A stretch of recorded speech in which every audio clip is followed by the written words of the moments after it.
Alright, so you're looking at the AceGamer T47.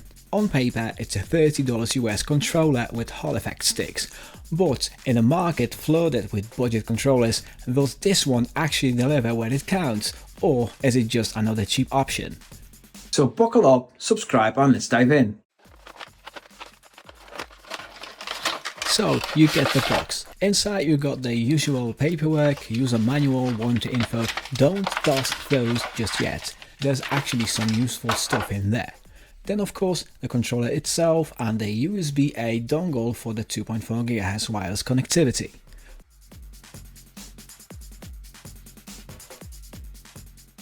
First impression, no charging dock in a box, which is expected at this price point. The packaging, pretty basic. It leans heavily on a budget-friendly side, but hey, it's what's inside that counts, right?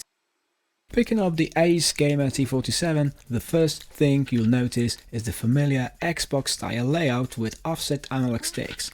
A lot of gamers swear by this design for its ergonomics, and I get why. It feels natural, especially during longer sessions. Here's where things get interesting for a cheap controller. It doesn't feel cheap. The build uses a mix of PC and ABS plastic, giving it a solid, slightly textured finish. It weighs 215 grams, light enough for comfort, but not so light that it feels hollow. You've also got two programmable back buttons, which is a nice touch at this price. This kind of customization is usually reserved for higher-end controllers, but let's be real, it's not trying to compete with those pro controllers. So how do you actually use this thing? The T47 supports 3 connection modes, 2.4 GHz wireless via the included dongle, Bluetooth,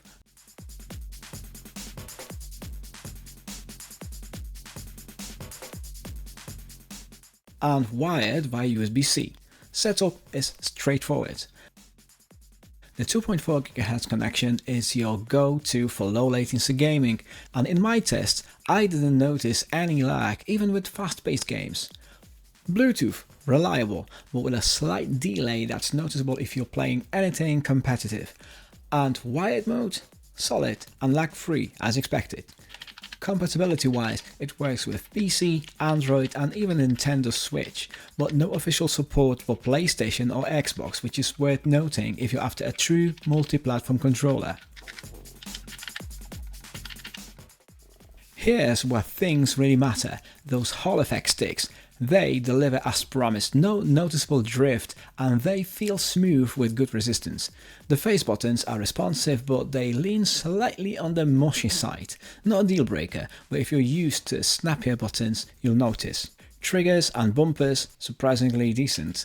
The triggers have a bit of travel, but are not as refined as you'd get on a premium controller. The D-pad, while passable, it feels a little loose. Fine for casual play, but it might not hold up under heavy use.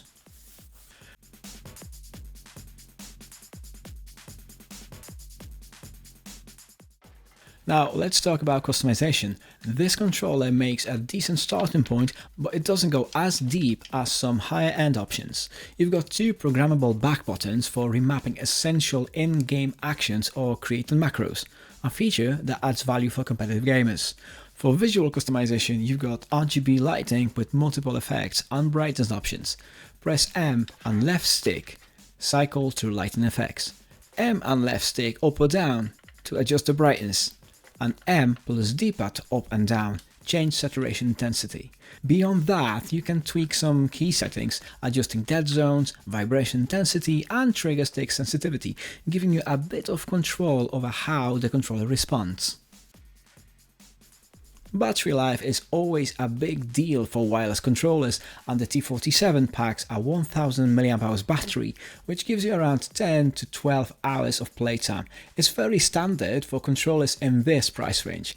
Of course, heavy vibration use or higher RGB brightness can shorten that a bit, compared to some premium controllers that stretch playtime to 20 or 40 hours. This is more modest offering, but for most typical gaming sessions, it's more than enough. So, the AceGamer T47, what's the deal? Basically, it's trying to give you a solid controller experience without breaking the bank, and for the most part, it succeeds. It works across different platforms, has multiple connection options, and Hall effect sticks that eliminate drift.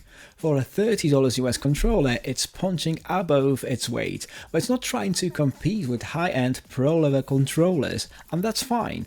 It's a reliable, well-rounded option that gets the job done. But hey, what do you think? Would you pick this up? Let me know in the comments, and if you found this helpful, be sure to like, subscribe and hit that notification bell for more straight up tech reviews. Thanks for sticking around. I'll see you in the next one. Family Pop TV. Family Pop TV. Family Pop TV. Family Pop TV.